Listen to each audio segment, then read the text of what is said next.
बिस्मिल्लाहिर्रहमानिर्रहीम। अस्सलाम वालेकुम।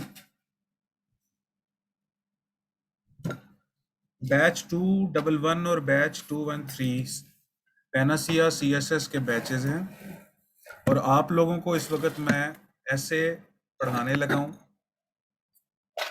सीएसएस पीएमएस के लिए आप लोगों को काम आएगा। और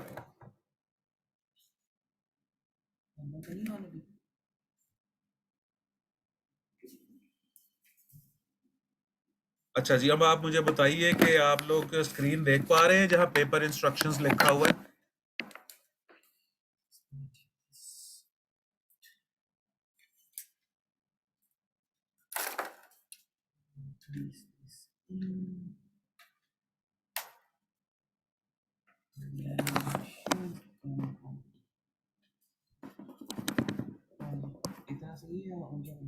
नहीं, इतना ठीक है।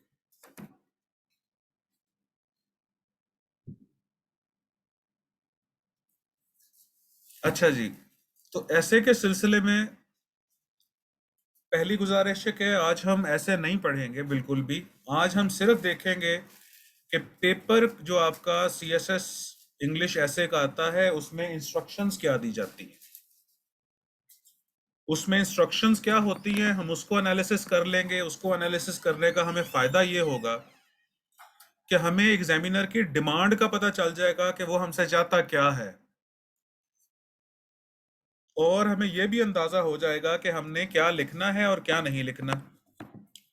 शुरू में ये चीज़ें जो है ये लाजमी है आप लोगों को बताना कि आप इररेलेवेंट डिटेल्स ना लिखते रहो, क्योंकि हम जनरल हमारा जो कॉन्सेप्ट है वो यही है कि हम जितना ज़्यादा लंबा चौड़ा ऐसे लिख के आएंगे उतना ही बेहतर है। अब ये जो पेपर इंस्ट्रक्शंस हैं हम इसको देखते हैं। तो ये फर्स्ट लेक्चर है सीएसएस ऐसे का।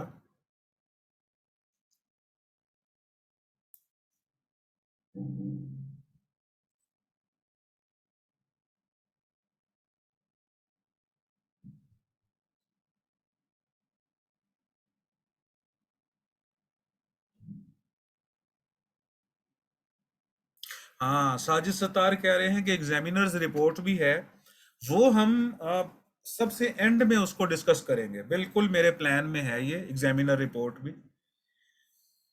ठीक है साजिद, साजिद सत्तार, मैं समझ गया हूँ आपकी बात।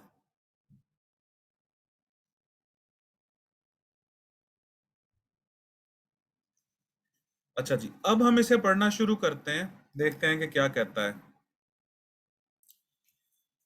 Make an outline and right a comprehensive essay 2000 to 3000 words on any one of the given topics. Make an outline, पहले तो वो आउटलाइन बनवाना चाह रहा है आपसे। And right a comprehensive essay, और कहता है एक जामे ऐसे लिखिए। कॉम्प्रिहेंसिव का मतलब है कि जिसके अंदर डिटेल्स दी गई हों।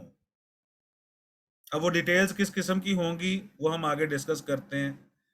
कंप्लीट और इंक्लूसिव और full, wide ranging, broad, ample, wide spread, ये है कॉम्प्रिहेंसिव का मतलब। कॉम्प्रिहेंसिव ऐसे।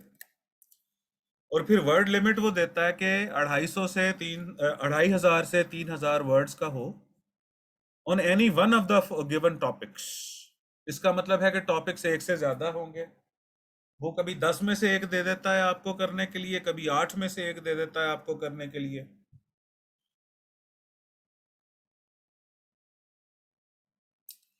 तो देख लेंगे, 10 में से एक करना हो, 8 में से एक करना हो, 7 में से एक करना हो, 5 में से भी एक करना हो, तो देखें कितनी बड़ी चॉइस है। और इसके बावजूद ऐसे में फेल शुदगान की जो रेशो है वो बहुत ज्यादा होती है। So it means that on the students and there are certain grave mistakes which take them into the ditch of failure. उससे हम, वो भी कोई इतना कोई बड़ी मेटाफिजिकल और कोई जो है वो टफ किस्म की साइंस नहीं है इसको समझना। पहले इंस्ट्रक्शन पे बहस करेंगे खूब, फिर जैसे कि साजिद सतार ने भी कहा है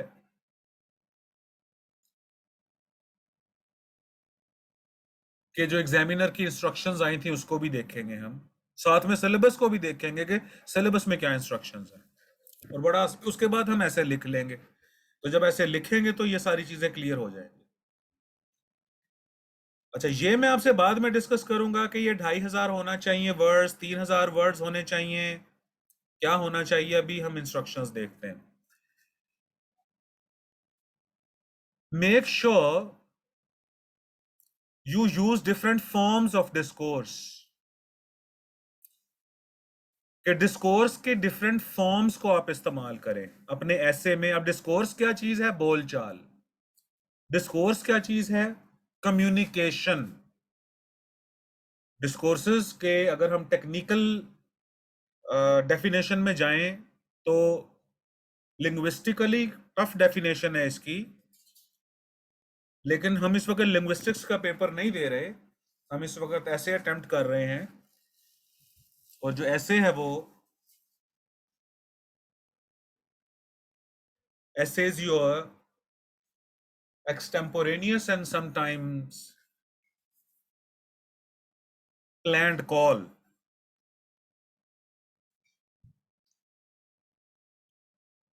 तो आप यूं समझ लो कि डिस्कोर्स का मतलब होता है कि एक बोलने वाला हो और एक सुनने वाला हो, वो डिस्कोर्स है।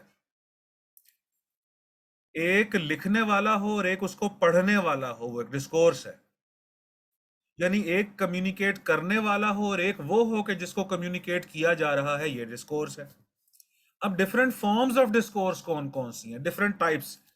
जिस तरह फूल की डिफरेंट टाइप्स होती हैं, गुलाब है, चंबेली है, जिस तरह फ्रूट्स की डिफरेंट टाइप्स होती हैं,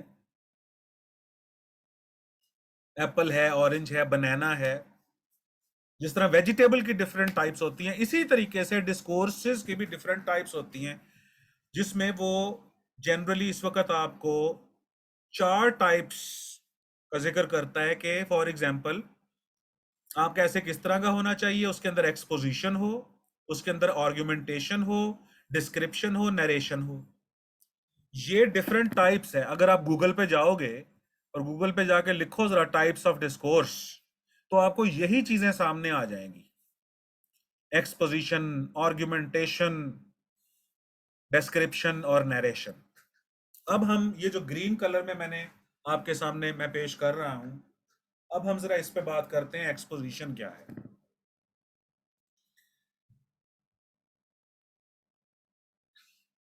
एक्सपोजिशन में ये इसका जो लफ्ज है एक्सपोज करने से निकला है, यानी कोई किसी कॉन्सेप्ट को सामने लेकर आना, किसी सोच को सामने लेकर आना, किसी एनालिसिस को सामने लेकर आना, एक्सपोजिशन, एक्सपोज करना। बिल फर्स टॉपिक आपको वो देता है gender equality is a myth, कि जेंडर इक्वालिटी एक अनरियल चीज है। तो आपकी जो बिगिनिंग होनी चाहिए, आप इस टॉपिक को खोल के बयान करो उसके अंदर। यानी मेरी हम्बल ओपिनियन में जब आप किसी टॉपिक को डीकंस्ट्रक्ट करते हो, जब आप किसी टॉपिक की डाइसेक्शन करते हो, जब आप किसी टॉपिक का ऑपरेशन करते हो और लिखते हो कि इस टॉपिक का मतलब क्या है, इसी को एक्सपोजिशन कहा जाता है। तो जो पहली उसने डिस्कोर्स की टाइप आपको बताई है वो है एक्सपोजिशन चाहिए। मतलब ये कि सीएसएस में फ्लैट टॉपिक्स नहीं आते, मैच का आंखों देखा हाल, ऐसे टॉपिक्स नहीं आते।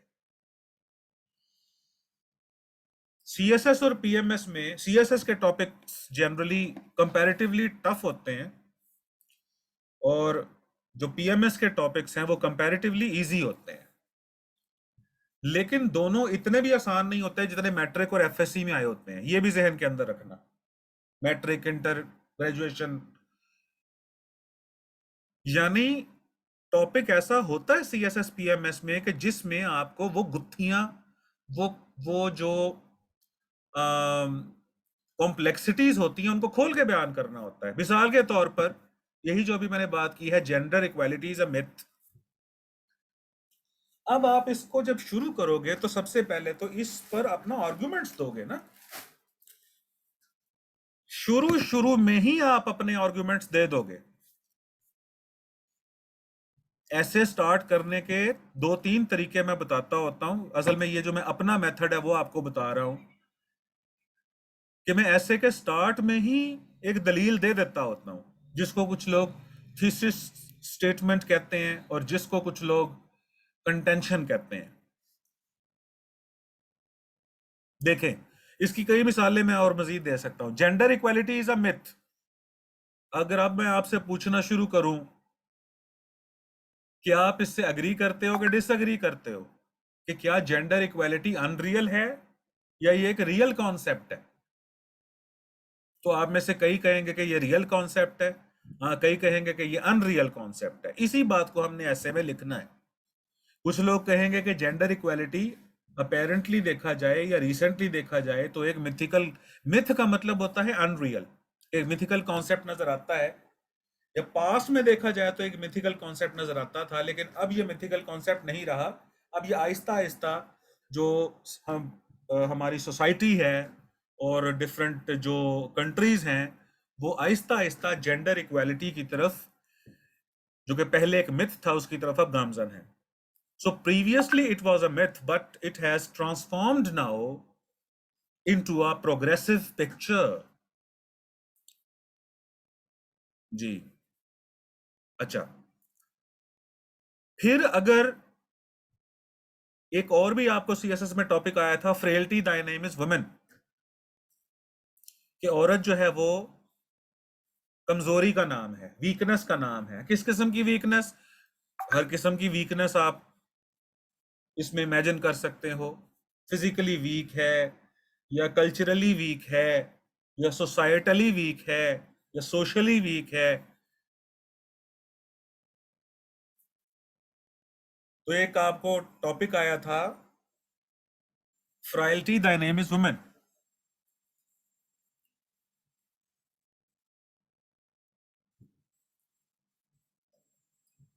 तो आप के जहन में जो आपका स्टांस है, जो आप इसके बारे में कहोगे, जो स्टांस लोगे, वही एक्सपोजिशन है। यानी टॉपिक के अंदर जो उलझन होती है उसको सुलझाने का नाम एक्सपोजिशन है। टॉपिक के अंदर जो डिबेट होती है उस डिबेट को सामने लाने का नाम एक्सपोजिशन है। मिसाल के तौर पे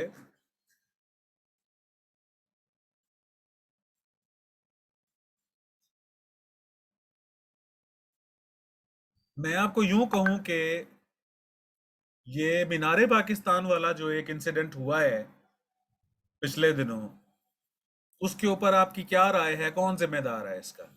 अब ये क्वेश्चन था। अब आप जो जवाब दोगे, कोई ना कोई स्टांस उठाओगे। आप कहोगे, या तो आप कहोगे कि वहां के जो मॉब था, जो क्राउड था, वो जिम्मेदार है। कुछ लोग कहेंगे कि वो जो लड़की वहां पर टिकटॉकर गई थी वो जिम्मेदार है। कुछ लोग कहेंगे कि इसके अंदर हुकूमत जिम्मेदार है। कुछ लोग कहेंगे कि ये दोनों पार्टी जिम्मेदार है। कुछ लोग कहेंगे कि दुनिया जिम्मेदार है। यानी इस मेरे सवाल के जवाब में जो, मेरे सवाल के जवाब में जो आप बोलोगे, well that is the exposition of your stance. तो ये एक्सपोजिशन क्या है?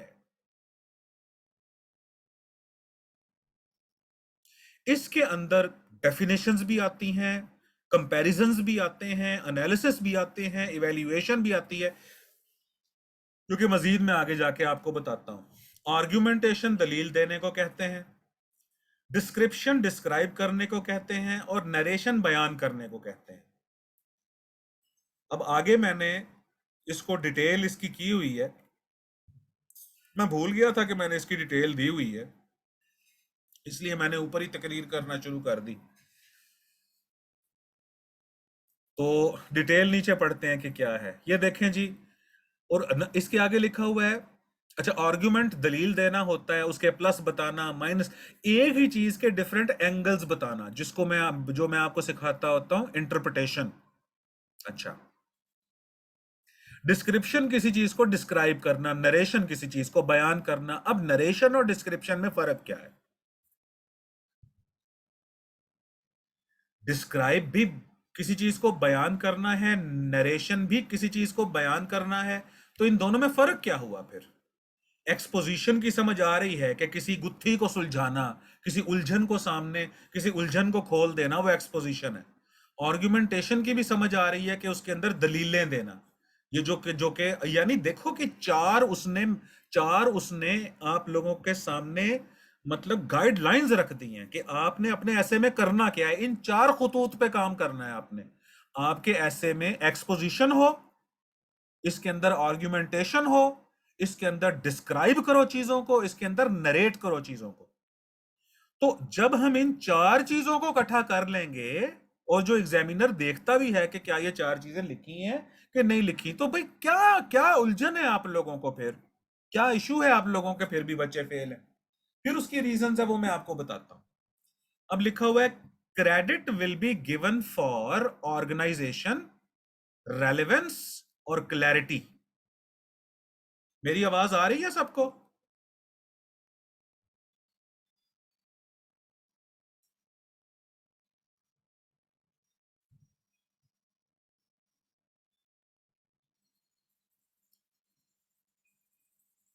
चले, ठीक हो गया। अच्छा, तो अब उसने ये हमें चार मीन्स बताए हैं कैसे में वो क्या चाहता है एग्जामिनर, और फिर आगे उसने अपना म्यार भी बता दिया है कि वो चेक क्या करेगा ऑर्गेनाइजेशन कि क्या आपकी सोचें वेल ऑर्गेनाइज्ड हैं, क्या आपसे जो इकोनॉमी ऑफ पाकिस्तान के ऊपर बात की गई है, क्या आपने इकोनॉमी ऑफ पाकिस्तान पे ही बात की है, या इधर उधर की आपने इररेलेवेंट डिटेल्स दी हैं, या आपने ग्रामर ठीक यूज किया है, क्या आपने कंजंक्शंस ठीक यूज किए हैं। तो ऑर्गेनाइजेशन के अंदर ये सारी चीजें आ जाती हैं। यानी आपकी जो लैंग्वेज है, क्या वो, और आपकी जो सोचें हैं, क्या वो वेल ऑर्गेनाइज्ड हैं? देखो, ऑर्गेनाइजेशन का मतलब क्या है? जैसे आप कमरे में जाते हो, कुर्सी की जगह कुर्सी रखी गई है, मेज की जगह मेज रखी गई है, बेड की जगह बेड पड़ा हुआ है, ट्राईपॉड की जगह ट्राईपॉड है, यानी हर चीज अपनी अपनी जगह पे फिट है। तो इसका मतलब है कि आपके ऐसे में बिगनिंग की जगह बिगनिंग लिखी गई है, आर्ग्यूमेंट्स की जगह आर्ग्यूमेंट्स आए हैं, पैराग्राफ की जगह पैराग्राफ बने हैं, एग्जाम्पल्स की जगह एग्जाम्पल्स आई हैं, जहां बात बढ़ाई जानी है वहां फर्दर मोर लिखा गया है, जहां बात को कंट्राडिक्ट किया जाना है वहां इन कंट्रास्ट टू लिखा गया है, जहां किसी कॉज को इफेक्ट देना है वहां पर एज अ रिजल्ट लिखा गया है। तो अगर ये सारी चीजें वेल ऑर्गेनाइज्ड हैं ऑर्गेनाइजेशन के अंदर, यानी ऐसे को एक तरतीब के साथ लिखना होता है। जैसे कि फर्ज करें कि डिफोरेस्ट्रेशन के ऊपर पाकिस्तान में इस वक्त एक मुहिम चल रही है बड़ी अच्छी, दरख्त लगाने की, और इसके ऊपर आया कि पाकिस्तान ये मुहिम क्यों चला रहा है। कॉलेजेस के अंदर भी बात की जा रही है, तो डिफोरेस्ट्रेशन के नुकसानात बताओ आप कि पाकिस्तान में ये जो फॉरेस्ट थे वो ना होने के बराबर कम थे। तो लिहाजा गवर्नमेंट ने सोचा कि, और अच्छा, फिर आप लिखो कि कम फॉरेस्ट की वजह से क्या क्या प्रॉब्लम्स हमें दरपेश थे या फ्यूचर में दरपेश हो सकते हैं, और फिर लिखो कि जो फॉरेस्ट पाकिस्तान इस वक्त जो दरख्त लगा रहा है उसके हमें कौन कौन से बेनिफिट्स मिलेंगे, मुआशी बेनिफिट्स कौन से होंगे हमें, कल्चरल बेनिफिट्स कौन से होंगे हमें। तो इन्हीं चीजों को ऑर्गेनाइज करना है। और साजिद सत्तार इस वक्त बता रहे हैं कि हमारा फॉरेस्ट कवर जो है वो 2% है। बिल्कुल, थैंक यू मेरा बच्चा। ऑर्गेनाइजेशन रेलेवेंस का भी ये मतलब है कि आपने एक चीज को दूसरी, दूसरी को तीसरी, तीसरी को चौथी से रिलेट करते जाना है। फर्ज करें कि डिफॉरेस्ट्रेशन का पहला नुकसान आपने क्या बताया, आंधियां ज्यादा आती हैं। उसके बाद लिखा फर्दर मोर, और आपने क्या बताया कि सैलाब आने के चांसेस बढ़ जाते हैं। उसके बाद आगे व्हाट इज मोर लिखा और क्या बताया कि डिफॉरेस्टेशन की वजह से आलूदगी ज्यादा होती है, पोल्यूशन ज्यादा होती है। यानी एक के बाद एक रेलेवेंट डिटेल्स आप लोग देते चले गए और लिखते चले गए, what is more, further more वगैरह। बात समझ लग रही है मेरी?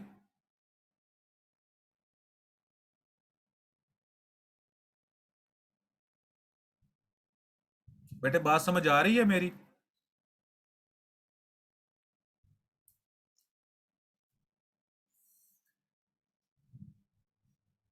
चलें।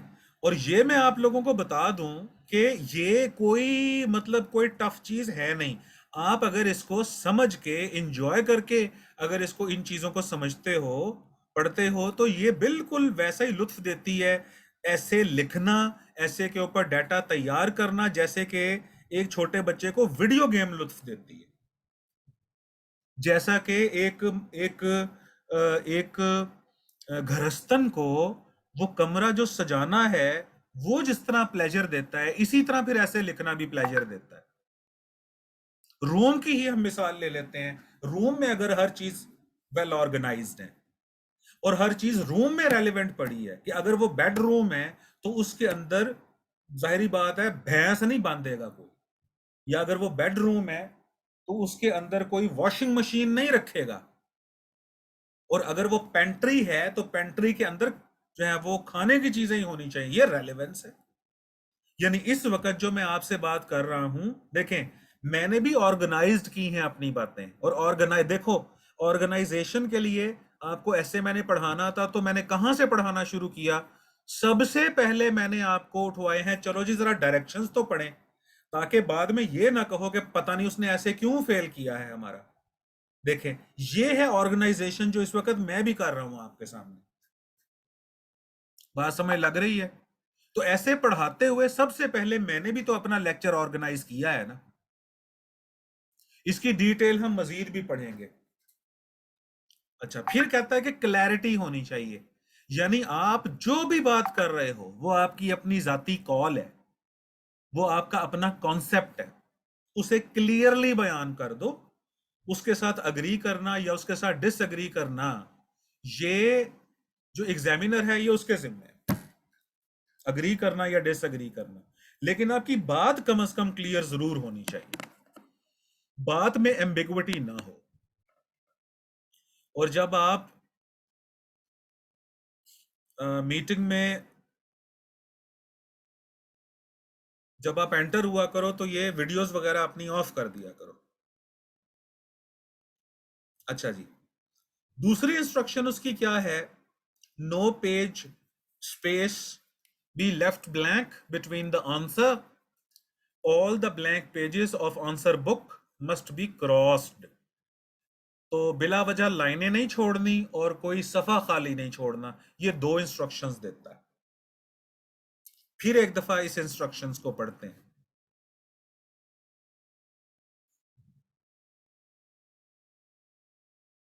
तेरा बेटे, जजाक अल्लाह, जजाक अल्लाह, थैंक यू वेरी मच।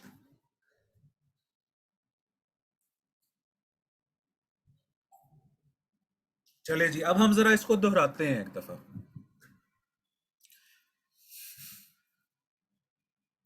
फिर आप 211 बैच की और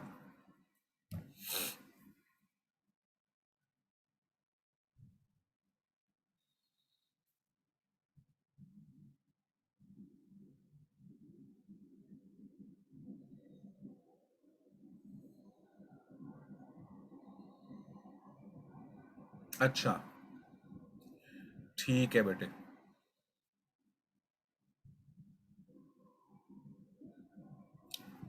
नरेशन और डिस्क्रिप्शन में अभी मैं फर्क बताने लगा हूं, अब इसकी डिटेल में हम जाते हैं ना असद।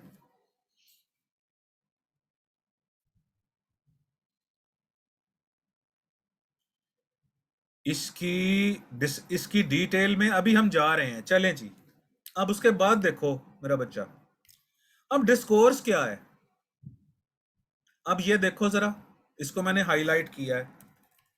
एनी मीनिंगफुल अटरेंस, कोई भी आवाज जिसका मीनिंग होता है, any meaningful utterance is a discourse.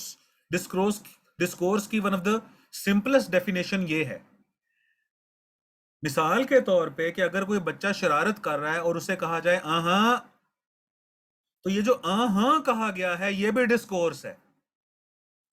क्यों डिस्कोर्स है? अब देखो नीचे,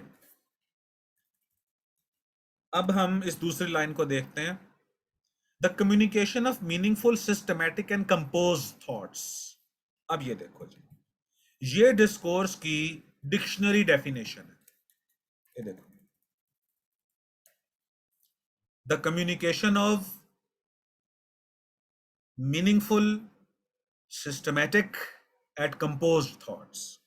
यानी देखो ऐसे में वो क्या चाह रहा है कि जो आप लिखो वो मीनिंगफुल हो, वो मीनिंगफुल हो, वो सिस्टमैटिक हो। सिस्टमैटिक की बात वो ऊपर भी कर चुका है, देखें ऑर्गेनाइजेशन, उसने कहा है ना ऑर्गेनाइजेशन, और कंपोज्ड थॉट्स हो।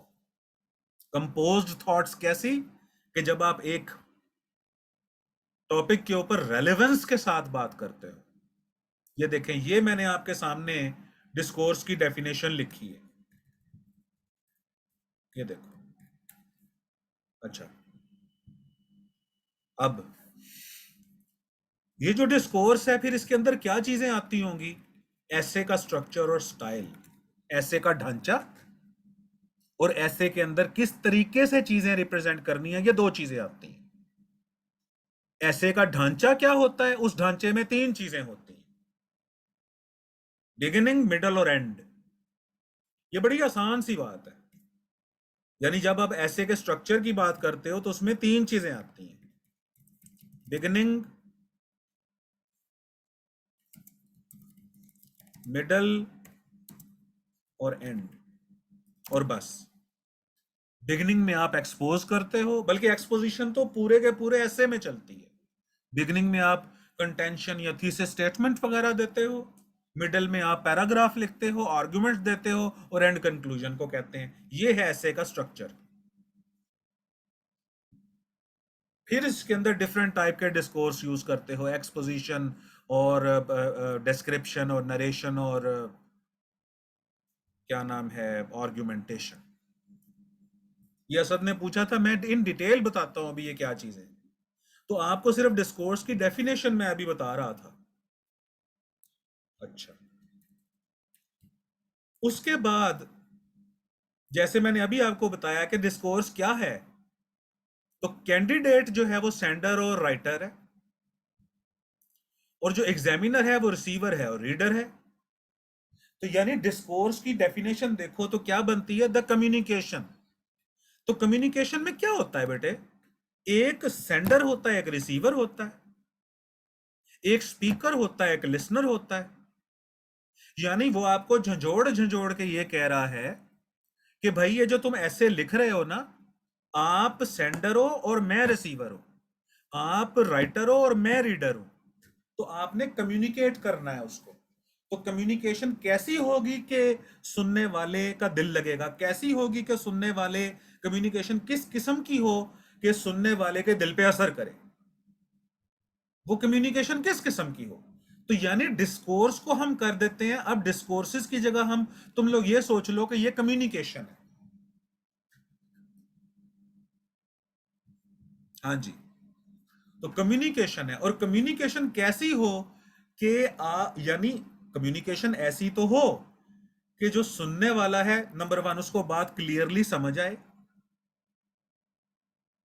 कम्युनिकेशन कैसी हो कि जब बारिश हो, बारिश होने के बाद जब जर्द पत्तों पर बारिश गिरे तो छोटा बच्चा रोने लगे, और उसकी मां चिल्लाती हुई पतंग उड़ाए, और पतंग जो है वो आसमान की बुलंदियों को छूती हुई, बादलों से टकराती हुई बारिश बरसा दे।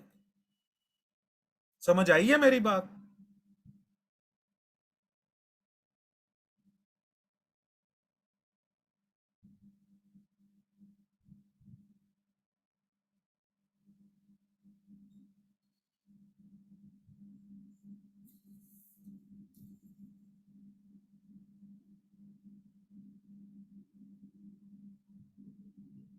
अलिशबा कह रही क्या मतलब? अब आपको अलिशबा मैं मतलब समझाता हूं। देखें, कम्युनिकेट मैं कर रहा हूं इस वक्त आपसे, अलिशबा को मैं मतलब समझाने लगा हूं कि इस वक्त हम जूम पे मीटिंग कर रहे हैं और जूम जो है वो गोरों ने बनाया है, लिहाजा ये हमारी कोई पंजाब की खेत में उगने वाली कपास या पैदावार नहीं है।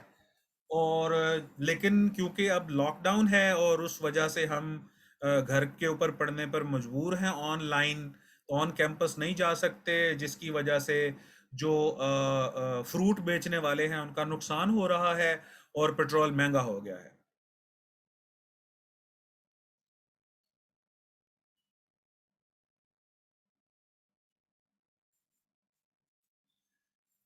ये जो मैंने अभी बात की अलिशबा, ये कैसी कम्युनिकेशन है कि जो कि जिसका ना सिर ना पैर? कैसी कम्युनिकेशन? जी, नो लॉजिक। तो इसका मतलब ये हुआ इररेलेवेंस है, बिल्कुल ठीक है जी।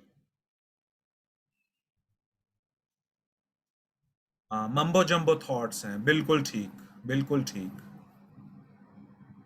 ये ओप्पो लड़का कौन है या लड़की?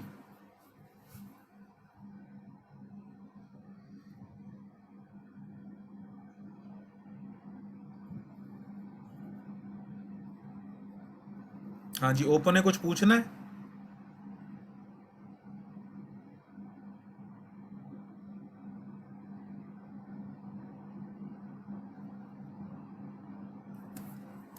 चले। अच्छा, फिर डिस्कोर्स की एक और डेफिनेशन मैंने यहां पर लिखी है, अब जरा इसको पढ़ो।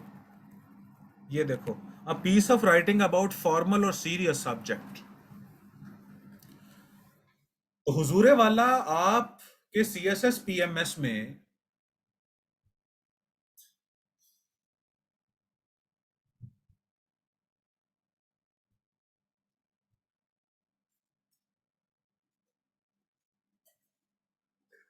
ओप्पो कह रहा है नो सर। कोई बात नहीं, ये नाम अपना लिख लेते हैं। तो अपने नाम के साथ बेटे एंटर हुआ करो। और शाम साहिर, आप अपनी वीडियो बंद करो।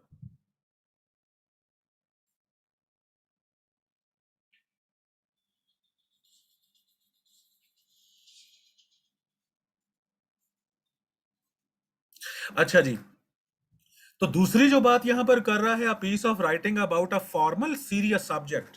तो आपको C S S P M S में जो टॉपिक्स आते हैं बॉयज एंड गर्ल्स, वो फॉर्मल और सीरियस सब्जेक्ट्स के ऊपर वो टॉपिक्स दिए जाते हैं। इकोनॉमी ऑफ पाकिस्तान पे, जेंडर इक्वालिटी पे, क्या नाम है, इंटरनेशनल रिलेशंस के ऊपर, करंट अफेयर्स के ऊपर, जो परपेचुअल प्रॉब्लम्स हैं पूरी दुनिया के और पाकिस्तान के, उनके ऊपर, एजुकेशनल डिक्लाइन या एजुकेशनल प्रॉस्पेरिटी के ऊपर।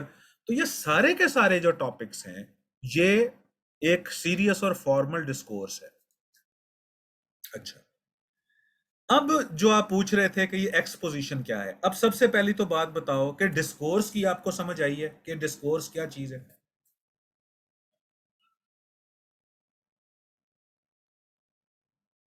ज- जरीन आई हुई है? मोस्ट वेलकम बेटी, मोस्ट वेलकम।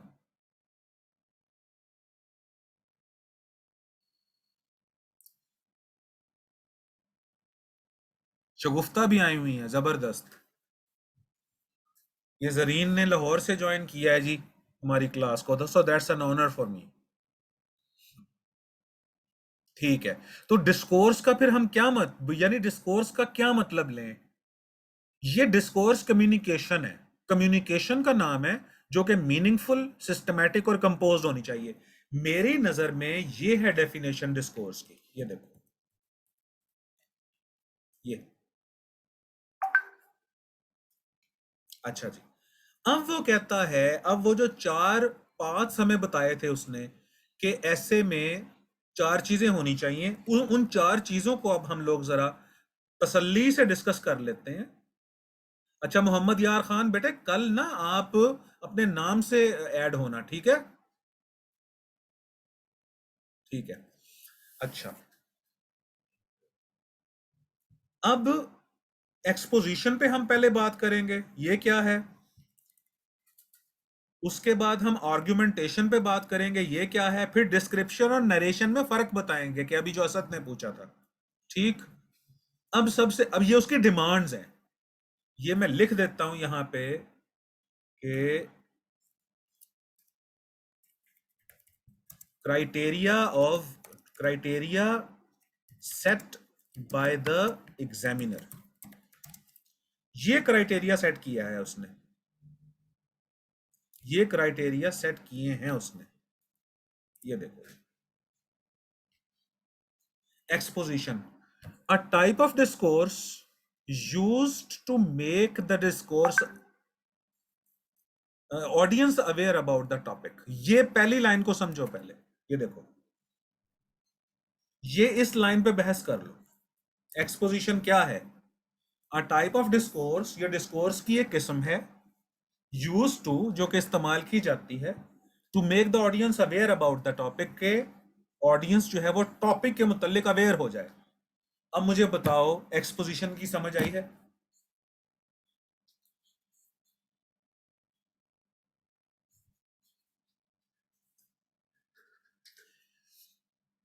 यानी जो टॉपिक है उसको खोल खोल के बयान करना, उसके मुतालिक शुरू वाले कमेंट्स, जो इंट्रोडक्टरी कमेंट्स होते हैं, वही एक्सपोजिशन है। अच्छा, अगर तुम लोग मेरी जाती राय पूछो ना, तो अच्छा, बच्चे ये भी मुझसे पूछते हैं, सर एक्सपोजिशन क्या स्टार्ट में ही होती है? मेरा तो ख्याल है कि एक्सपोजिशन जो है स्टार्ट से शुरू होके और एंड तक बीच बीच में भी चलती है। कैसे? अच्छा, अब इस लाइन को हम दोबारा देखते हैं।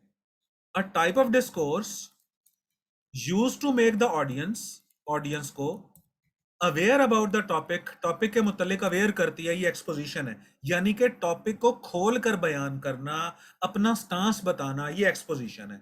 कैसे? Through definitions, comparative analysis and evaluation of different ideas and beliefs. देखो, इसका नाम देखो ना बेटे, एक्सपोजिशन। कि एक्सपोजिशन ये एक टाइप की कम्युनिकेशन है, ये लिखने का, ऐसे लिखने का एक स्टाइल है, जिसमें आप डेफिनेशंस दो, जिसमें आप स्टैटिस्टिकल डाटा प्रोवाइड करो, जिसमें आप किसी की सर्वे रिपोर्ट बयान करो, जिसमें आप कंपैरिजंस दो, दो एजुकेशनल सिस्टम्स का, जिसमें आप कंपैरिजन दो, कंपैरेटिव एनालिसिस दो, दो कॉमों का, जिसमें आप कंपैरेटिव एनालिसिस दो, दो इकोनॉमिक सिस्टम्स का। यानी कि अपनी बात को बाहर फेंकने के लिए, अपनी बात को उछालने के लिए।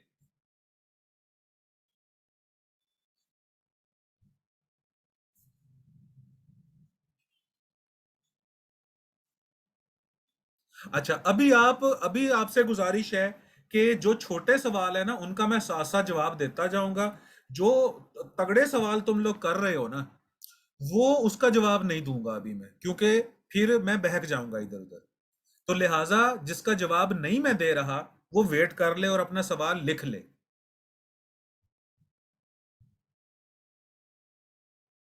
हाँ।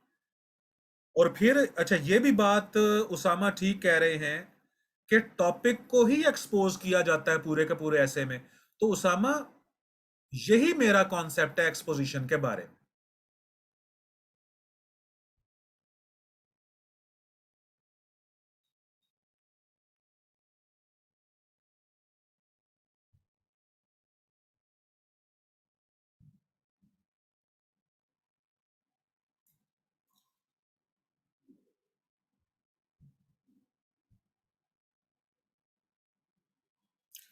ये राव शुएब को आवाज नहीं आ रही मेरी।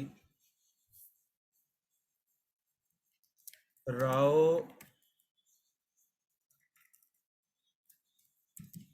शुएब, आपको मेरी आवाज नहीं आ रही।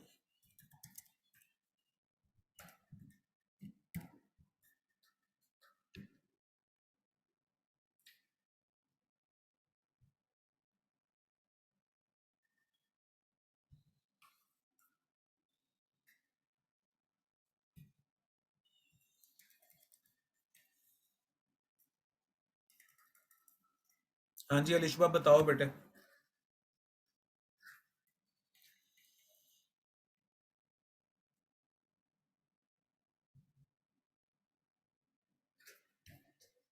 अब आगे पढ़ते हैं फिर देखते हैं। अच्छा, और एक्सपोजिशन क्या है? इसके अंदर डेफिनेशंस भी हो सकती हैं, इसके अंदर कंपैरेटिव एनालिसिस भी हो सकता है, इसके अंदर इवैल्यूएशन भी हो सकती है of different ideas and beliefs. जी, इंट्रोडक्शन। तो मेरा ये अपना ओपिनियन है। अभी आगे पढ़ते हैं। अब deconstruction and contention to communicate the understanding.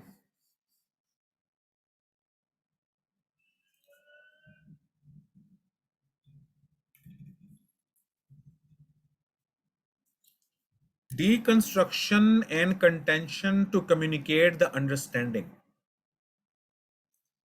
Exposition, in my humble opinion, is the introduction. But any data, including references, quotations, events, and happenings, when analyzed and evaluated, can be called exposition. अब देख लो कि मेरी अशाम, इसकी मैं कर रहा हूं recording.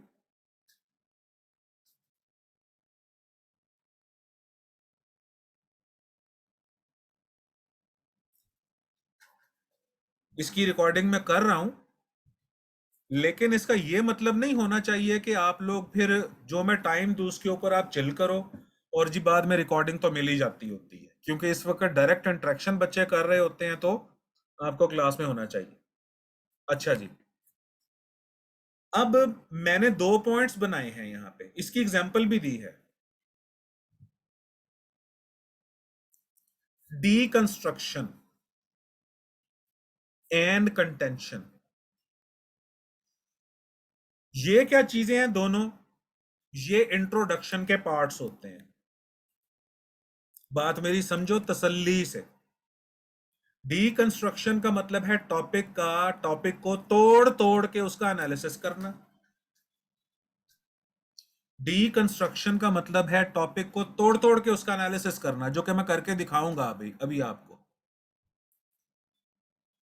और कंटेंशन का मतलब है आपकी थीसिस स्टेटमेंट और उसकी एक्सप्लेनेशन। यानी कि मैं मुख्तसरन आपको बताऊं तो ये आपका इंट्रोडक्शन है। देखो, यहां पर मैंने लिखा हुआ है कि इन माई हम्बल ओपिनियन, ये जो डीकंस्ट्रक्शन है, सॉरी, ये जो एक्सपोजिशन है, ये इंट्रोडक्शन है। अब ये देखो, यहां से यहां तक पढ़ो। Exposition in my humble opinion is the introduction. यानी कि टॉपिक के ऊपर जो आप डायरेक्ट कमेंट्री कर रहे होते हो, वो तो भाई टॉपिक को तो आप पूरे ऐसे में ही टॉपिक को एड्रेस कर रहे होते हो, लेकिन जहां से आप अपनी बात शुरू करते हो। देखो मेरी बात सुनो, मेरी आवाज आ रही है आप लोगों को?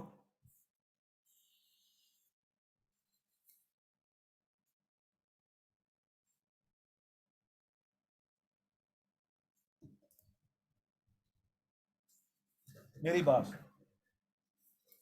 फर्ज करो कि मैं एक्सपोजिशन को इंट्रोडक्शन क्यों कहता हूं, फर्ज करो कि आपकी एक किताब चोरी हो गई। अगरचे ये कोई हम इतने खुशकिस्मत नहीं है, हम पाकिस्तानी के यहाँ किताबें चोरी हों। जिस मुल्क में किताबें चोरी होती हैं वो बड़ा, मतलब, एक पढ़े लिखे लोगों का मुल्क होता है। यहाँ जूतियां चोरी होती हैं।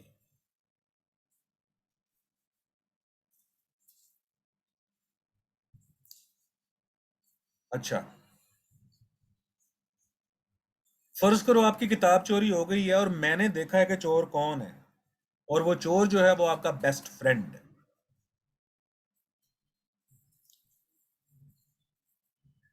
अब वो जिसकी किताब चोरी हुई है वो भी बैठा है, आप भी बैठे हैं, और चोर भी आ गया सामने,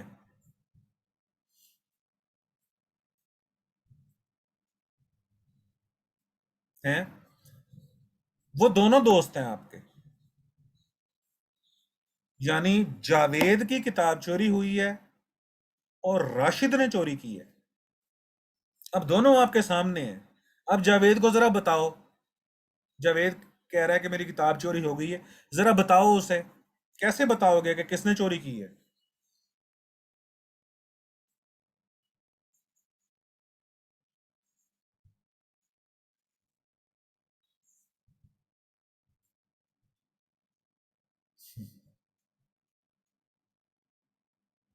जरीन कह रही है कि मैं डायरेक्टली कहूंगी कि चोर है, इसने तुम्हारी किताब उठाई है।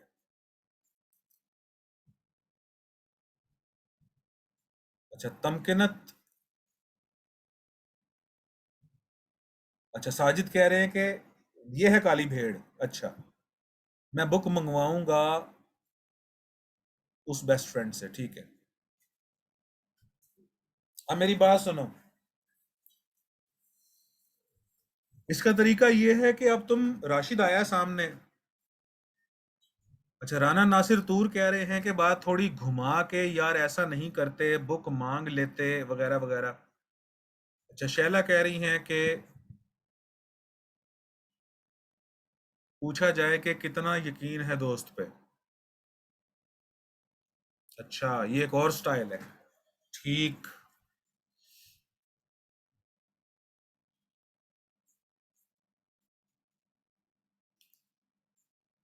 चलें। अब इसके एक से ज्यादा तरीके हो सकते हैं।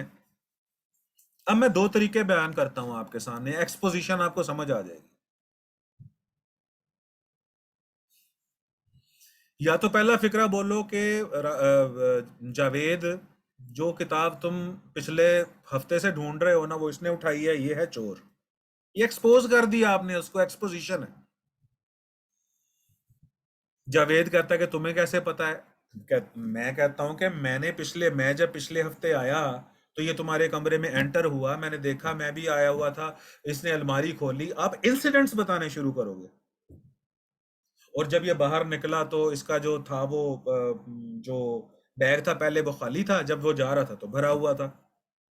अच्छा, फिर आप इसके ऊपर आर्गुमेंट दोगे कि राशिद ठीक है, हमारा बहुत अच्छा दोस्त है, लेकिन इसको तो चोरी करने की आदत है, फलां फलां फलां जगह के ऊपर इसके ऊपर इल्जामात लगे हैं। फिर आप कहोगे कि राशिदी चोर नहीं, इसका तो पूरा खानदान चोर है। इसके दादाजी तो दुनिया के सबसे बड़े, इसके पाकिस्तान के सबसे बड़े चोर थे। और इसके अब्बू जी पंजाब के सबसे बड़े चोर थे। उसकी देखिए, इनके अब्बू की जो खबर है वो तो अखबार में भी लगी थी। और दादाजी के ऊपर तो इंडिया ने जो है ना वो इनके सर की कीमत रखी हुई थी, इतने बड़े चोर हैं।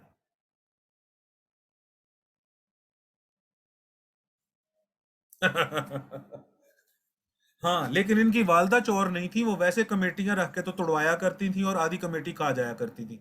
ये इसका। अब आप यहां पर आर्गुमेंट्स दे रहे हो।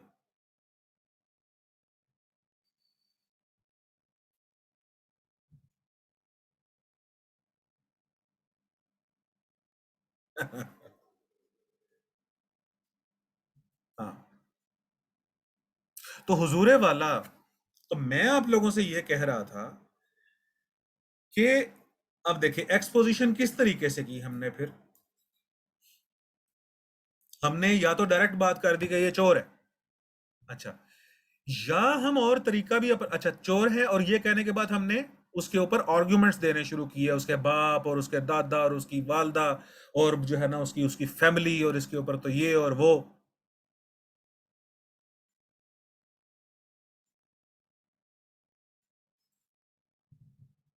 अच्छा, दूसरा तरीका ये होता है, दूसरा तरीका ये था कि मैं बात यूं शुरू करता, relationship is a treasure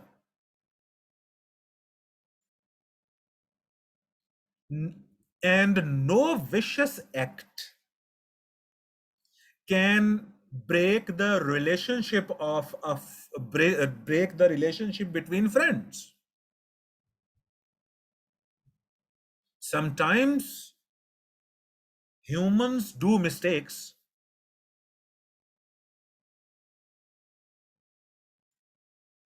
which they do not internally intend to. अब मैंने बात एक और तरीके से की है, आर्गुमेंट्स मतलब एक जिस तरह अभी बात हो रही थी कि हल्की सी घुमा के बात की है, डोमेन हम लेके आए हैं कि रिलेशनशिप्स नहीं टूटने चाहिए। रिलेशनशिप्स आर द अर्निंग और life time earning relationship. It means that wealth and power and authority are meaningless in comparison with a profound relationship. मैं इस तरीके से बात शुरू करता।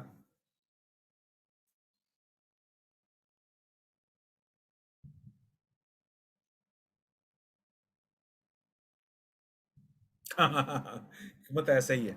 ठीक है जी, तो एक्सपोजिशन को बताओ, अब तुम बताओ क्या चीज है जरा। मैं इस वक्त आप लोगों की चैट खोल रहा हूं, आप लोगों के माइक्स खोल रहा हूं और तमीज के साथ एक एक करके बात करना। एक मिनट ठहरिए।